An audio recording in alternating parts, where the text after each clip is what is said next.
You never know what you're going to get, and you can't practice it enough because it only happens once a year. Obviously, disappointing race, but a little bit of errors. I said it's a patient game, and whoever's the most patient always kind of come top three. And I just didn't have enough patience out there. Something to learn from moving forward, but it was nice watching all the Australian boys run and everyone else compete. So I'm actually looking forward to sitting back and watching how these boys do it. They're obviously better than us and they know what they're doing. So let's try to learn from them. What sense in the run, or were you comfortable? And then no, I was pretty comfortable up until I guess the last 100 meters when you tightened up, and I guess the last 50 meters probably was the toughest. When you say you weren't patient enough, what do you mean by that? Because you got to be patient. You're in the 800. The way I explained it, you have one move, and I made 3. So making too many moves, you just don't win. You only have one move, and you got to time it to absolute perfection. And I just misjudged it.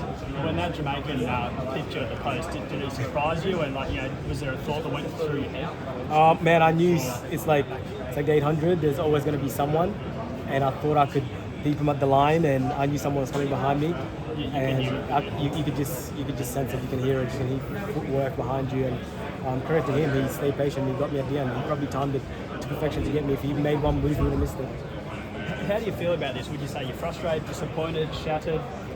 Obviously, a bit of disappointment not making it through to the semis, but also pretty incredible season. I think it's just tough to end it in a bad end, but it's an unbelievable season compared to last year and the years before.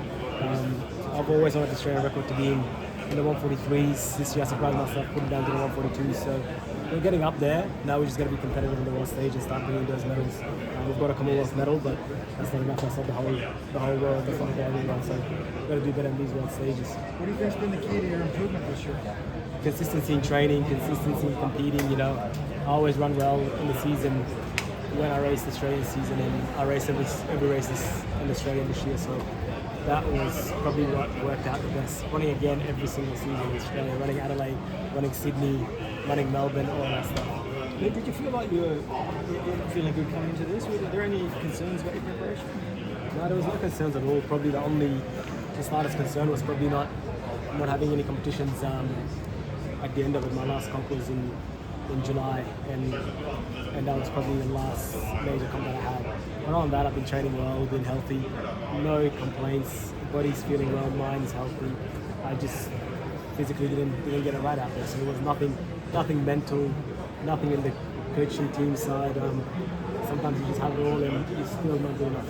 It's so disappointing for you, obviously. You said you're going to look forward to some of your other teammates.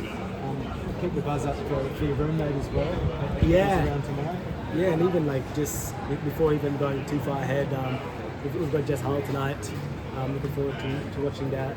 We've got Reef jumping right now, and we've got the triple jump. So it's a whole effort team. And then of course my roommate going on, I guess tomorrow running the 200. So looking forward for the young guy to go give it his best. And he's excited.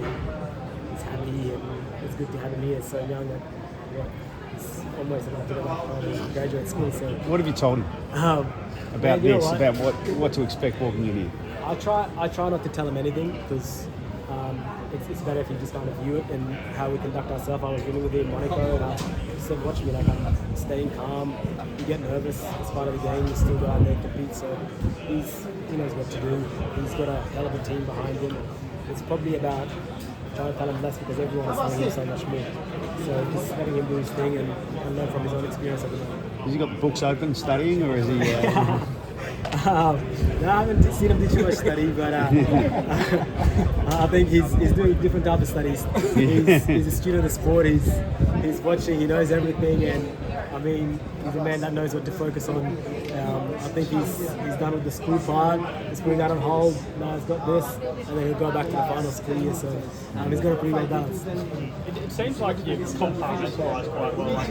You've perspectives in check. Disappointing result, but you don't seem devastated. Obviously, you get married, you have a kid. Just talk about your personal life and how that's changed your mindset as an I've been competing for so long now, and the experience is there. And I've had my set of ups and downs through this competition and everything as well. I've been here before, not making a semi-final. I've been on the other end, being in the final, and twice at one Worlds and one Olympic and Commonwealth medal. So probably had a bit of all of it. And at this part of my career, of course, you know, you're so disappointed, but you know how to handle it pretty well and still focus on the process and not to take it away from the rest of the team. You've got an unbelievable team that's still competing. It's, you know, you take a disappointment. I'm going to go reflect on it tonight. It's pretty cool to have my family here. We probably go out and have dinner tomorrow and just focus on them for now, but also like focus on the rest of the team. So I know how to kind of handle it. I know that emotional maturity, know that comes with. But don't get me wrong, I'm still disappointed, and you just probably can't see it, and you just know how to handle it pretty well after that. I guess I'm ancient now. I'm probably one of the oldest in the team, so I just know how to handle it. And I've seen you guys so many times. So you guys don't scare me as much. Don't talk to us about being ancient, mate.